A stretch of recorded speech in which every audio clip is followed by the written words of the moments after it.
Hello everyone, welcome back once again to our lecture series on the early republic.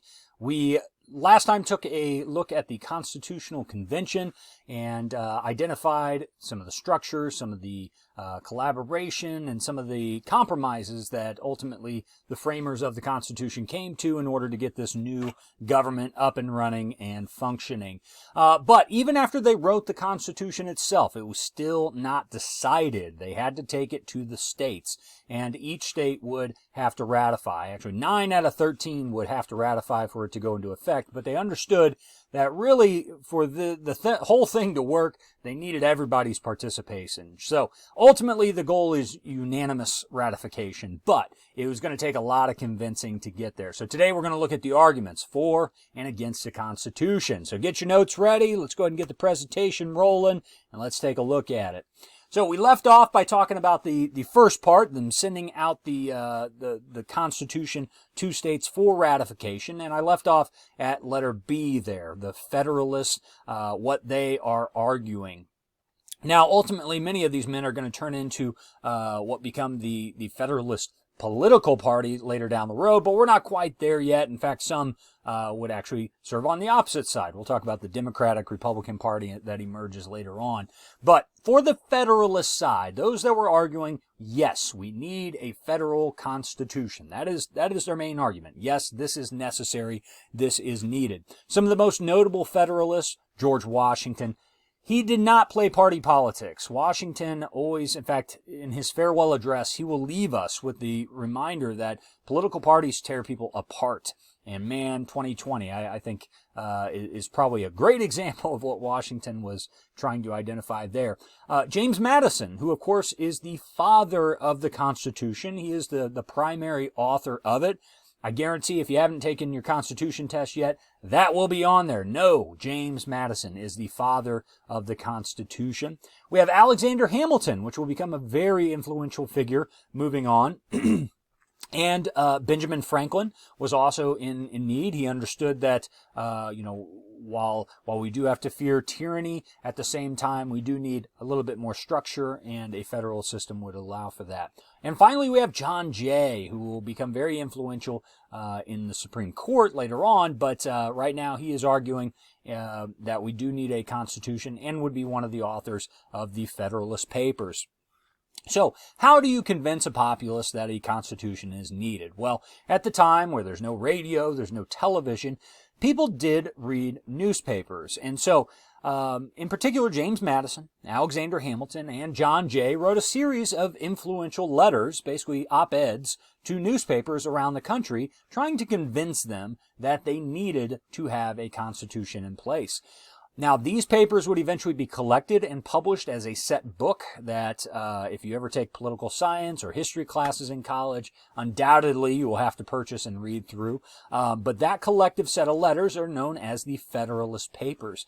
And it's so influential and so powerful for us today, because although we can make guesses, through personal letters and communication of what these framers thought about the Constitution, here we have set letters. We have, page after page of how these framers thought the Constitution should act, and also why they did certain actions in the Constitution. So it's very, very important for the historian.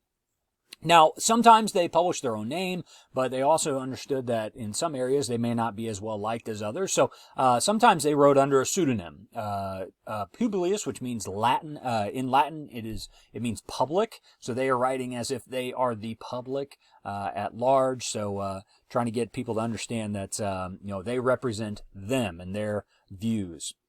All right, so we're going to break it down and take a look at a couple of the different arguments that the Federalists had for why they needed a constitution, why the articles needed to be done with, and why frankly, the populace was going to have to give up some freedom for some state rights in order to have a stronger federal, or have a federal government. So it's important to note that in all these Federalist Papers, they do defend this principle of of supreme national authority, but reassuring people that states will have little reason to fear tyrannical national governments, that ultimately a lot of the power is left back to the states, and that only the things that are really, for the most part, listed in the Constitution can the federal government do. So, trying to ease those concerns. Now, why were they successful? I've given you 4 reasons here. The Federalists, number one, are very consistent. You saw how many letters they were writing to these newspapers, but they also have very clear arguments saying, here's the problem, here's the solution. Now, on the flip side of the coin, those that are arguing against the Constitution, frankly, did not have a very good idea on how to replace the Articles or how to fix them. They just knew they didn't like the Constitution. So I think on one side you have a well-reasoned argument for the Constitution. On the other side, they're saying, well, there's a lot of fear, right? And they're just pushing this idea that if we allow this Constitution to take place, we're going to lose our rights, but we don't have any better solutions. So the third, those that are writing these letters are some of the most prestigious men in America at the time. Of course, Washington supporting this, that carried more weight than anything. Benjamin Franklin supporting federalism. Those 2 men, probably more so than any other of the founding fathers, extremely influential and popular at the time. Overall, they were just better organized. I mean, they were writing to, in particular, the states that they needed to get on their side, New York and Virginia, and they were just better organized in their thought and how they went about trying to convince states that a constitution was needed. Now, we're going to highlight 3 of the major papers that are in the Federalist Papers. There's a lot more to dissect, but here are some of the top 3 that are consistently referred to as some of the highlights of the Federalist Papers. We'll begin with Federalist number 10, which the title of it is Utility of the Union as a Safeguard Against Domestic Faction and Insurrection.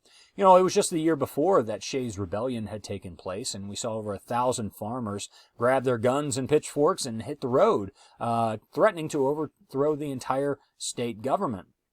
How do you defend against groups that have interests contrary to the rights or interests of the whole? This is a great question, and frankly, what Madison argues in Federalist number 10 is that a big, strong republic offers a stronger guard than a bunch of smaller republics, referring to the states, that if you do have one bigger entity, they have the ability to put down these kind of insurrections more so than puny state governments. And I think we would all probably agree that, if there was a rebellion, let's say that, a state, rose up and they were rioting and rebelling against the Union, threatening to secede, would you rather send in the U.S. Marines or would you rather send in the Missouri National Guard? All right. I mean, no offense to our men and women of the Missouri National Guard, but there's a difference, right? The full power of a unified big republic versus a little tiny republic in just the state. So, right there saying, listen, we've already had rebellion, and, if we want to put this down in the future, here's how we do it. Now, Federalist number 15 is called The Insufficiency of the Present Confederation to Preserve the Union. So this is the one that's highly critical of the Articles of Confederation and basically draws upon the growing division that is happening between the states and the rising lawlessness that the Articles has created. We mentioned in our last lecture, or our first lecture, that there was a lot of corruption happening at the state level, and that needed to come to an end. So Hamilton here is arguing that government must have force behind the laws, that punishment for disobedience for the laws is necessary. Everyone has to obey the laws, and under the Articles, there was no executive power. There was no body that could execute those laws, and it was up to each state just to basically give their scouts honor that they would adhere to the law. That's not good enough, Hamilton argues here, and he was right. Federalist number 39, the conformity of the plan to Republican principles. This is where they really say, okay, enough with just the articles are bad. What are we going to do about it? How is the Constitution going to fix these issues? So this is proposing that the Constitution is a hybrid, that what we're proposing here in the Constitution is a hybrid system of both federal and state government. It's the best of both worlds. We're not putting in one national government and getting rid of your local governments, your local ability to represent yourself. This is the best of both worlds, bringing together both federal and state. Madison begins by actually defining what a republic is, and I feel like we've kind of forgotten this, but to quote from Madison, or to summarize, I should say, the power to govern is derived from the consent of the people, and we've seen that rhetoric time and again. So the representatives are elected by the people, and their terms are limited. Okay? Now, especially when it comes to, some of that would come later on defining those limitations, but basically he's saying that if the best form of government is a republic where it represents the will of the people. And here is how the Constitution is a republican government. And so it outlines how the Constitution fits in, how the House of Representatives will be directly voted on by the citizens. So there's your definition of a republic. So he outlines how the Constitution fits in as a republic, and really powerful to show, why we do the things that we do, and very important Federalist paper there.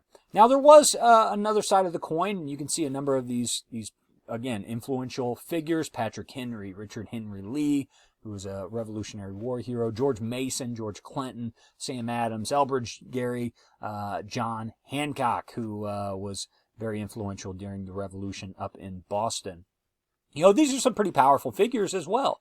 And, they were concerned, of course, with fear that a constitution, a consolidation into a singular nation would eliminate or reduce the power of the states. And, ultimately, there is some give on this. And, they are, there's no eradication of the states. They're still there. But, the states would be giving up some of their power, and they were absolutely right about that. They also believe that Congress would lead to abuse, that legislatures, that basically it was an inadequate scheme of representation, that the Congress, as it was set up in the Constitution, that frankly it was too few representatives. They didn't think that they had enough. And, they pointed to things like the Senate. So you're telling me for an entire state, the entire state of Virginia, you got 2 people that are supposed to represent all their views? That's a fair argument. So they're saying if we truly want representation, we need to have more representatives, not less.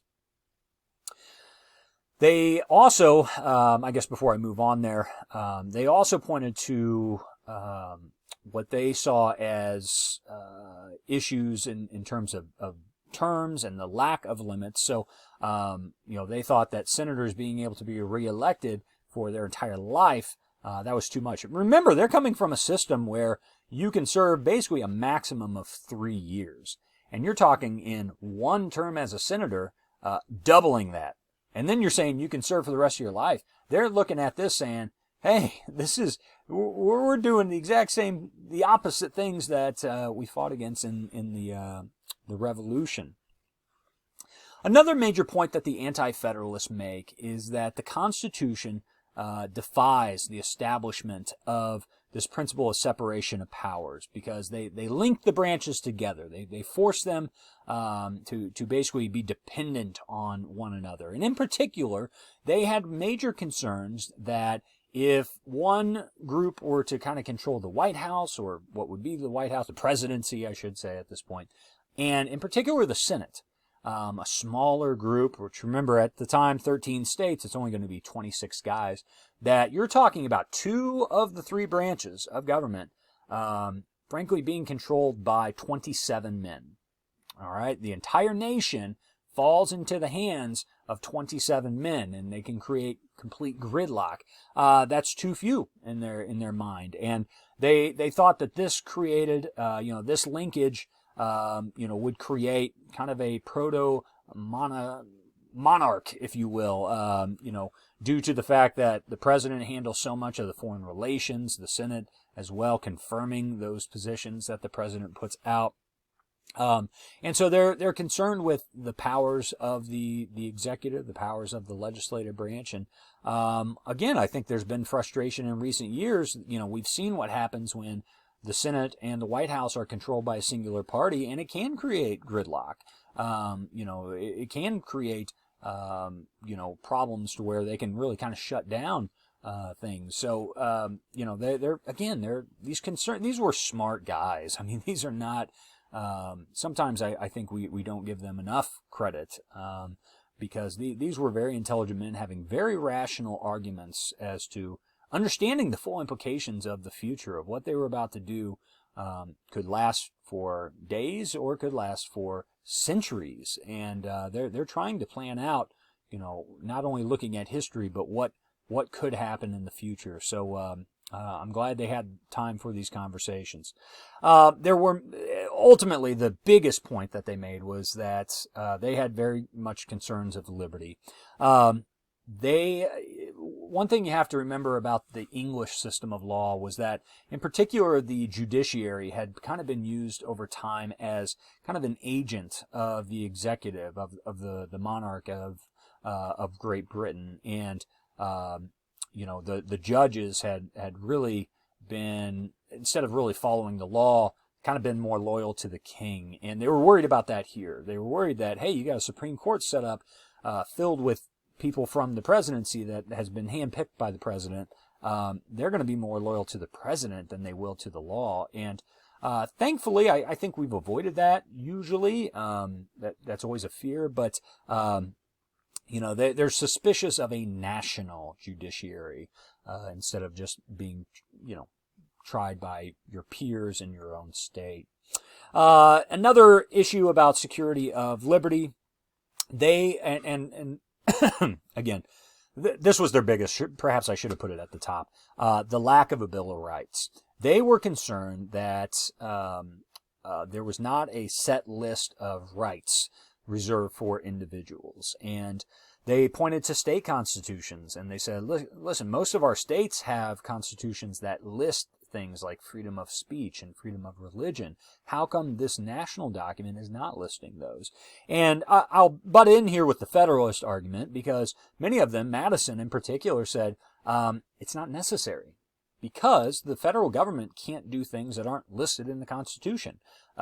They basically can't violate your rights because it's not listed in there that they can violate your rights. They had a very limited approach as to what the powers of the federal government would be.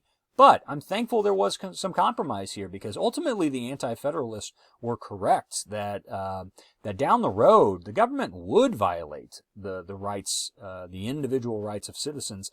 And frankly, you look today, I mean, how many court cases are decided and leaning upon those first 10 amendments that right, due process and freedom of assembly, those things that we hold dear, that are specified in the Constitution as being our individual rights. Now, the Federalists would also argue against the Bill of Rights, which you might say, well, that sounds bad. But they were actually arguing against the Bill of Rights, saying, okay, well, you start listing out all your rights. What happens if you miss some? What happens if you forget one, or, society changes to the point where we need to have this protection, but it's not in the Bill of Rights? Now all of a sudden you've opened the door for tyranny, where they can limit your rights because it was not listed. They actually said the power of the Constitution is in the fact that basically anything that's not in here, the government can't do, and therefore your rights are protected if it's not listed in here. But the Anti-Federalists held strong, and ultimately this was one point that they got the Federalists to adhere to, and they basically said, if we ratify this, the first action that must be taken by Congress is passing a Bill of Rights, and that would happen. And the first 10 amendments to the Constitution are things that the Anti-Federalists wrote out and were able to get passed. Let's see. Finally, let me move on here. I guess I will mention, again, it was not it was not a for sure thing that ratification would happen. And then after these arguments are being made, it's left to the states. And I mean, everybody was kind of on pins and needles. What's going to happen here? Delaware becomes the first state to ratify, December of 1787. That's 10 months of debate that have happened since the Constitution was sent out. But Delaware does become the first, and they pass by a unanimous vote. Virginia, New York, narrowly ratified. It was very, very close. And of course, they had probably the most to give up, right? I mean, they're the two biggest states in the Union. Therefore, they have the most and again, I say union. They're not really even a union yet. They have the most influence to give up by a national system. So they were narrowly approved there, but they do so in 1789. Strangely enough, the place in which a constitution was least popular was one of the smallest state, Rhode Island.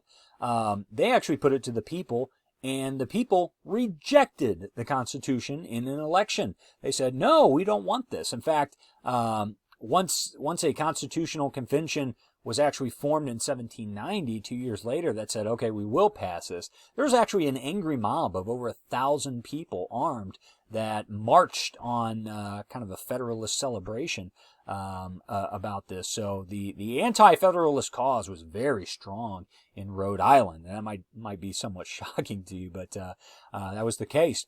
Now, the decision had to be made. Again, this was not a for sure thing. The decision had to be made. Okay, well, we've got the Constitution now in place. It's going to take place. They set a date for when it would be implemented, and they had to decide who the executive was going to be. Who these positions are going to be filled by. And it was not just something that happened. They had to debate it, they had to discuss, and they had to have the first presidential election.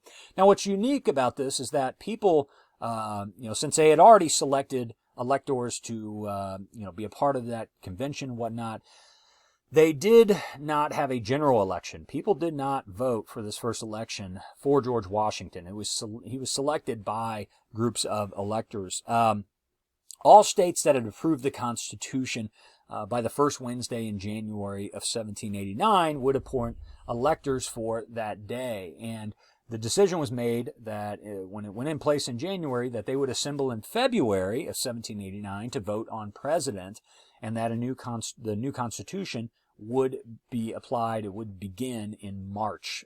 So March, I believe March 4th is when that took place. The obvious choice was George Washington. I mean, this man was the hero of the Revolution, had, even after the Revolution, come to America's aid by putting down that rebellion that threatened to destroy the system at the time. He was quite old. I mean, he had retired now twice, and he frankly did not want to even be president. He was done, but he ultimately was talked into it by Alexander Hamilton. And Hamilton and Washington became quite close during the Revolution. Hamilton served as the aide-de-camp to Washington, so the two men were very close together throughout the entire war, very influential on one another. And Hamilton ultimately said, listen, Washington had said that this was not a respectable position, that, he thought that he wasn't a politician, right? He was a military leader, and he didn't think that politics was his foray. He did not think that it was a respectable thing to engage in politics. But Hamilton said, what would be less respectful is if the people selected you for this position and you did not take it. That would actually be less respectable. So thankfully, Alexander Hamilton is able to step in and convince George Washington to take it. And ultimately, he does accept the nomination. The U.S. Senate is the one that selects him. When they meet for the very first time, they count these electoral ballots. He was not the only name brought up, Washington, but also John Adams, another major influential figure. He finishes second in the race and therefore becomes the vice president. Now, here's a really weird thing for our first three presidents, is that the the vice president was basically the loser of the election. All right. Adams was not a big fan of that. And we're going to talk more about Adams later on in the unit. But really up until Jefferson, the loser of the election became vice president. So that meant that you often had a president and vice president with very different ideas on government and how to handle many of these situations. So we're going to go ahead and cut off here, and we've installed George Washington as our first president. The Constitution is roaring, and we're going to next time we're going to take a look at kind of a reflection back on this period. And we're going to see some different historical interpretations over time, how it has changed, and how it all fits into our modern day view. Thank you so much for paying attention, and let me know if you have any questions. Thanks.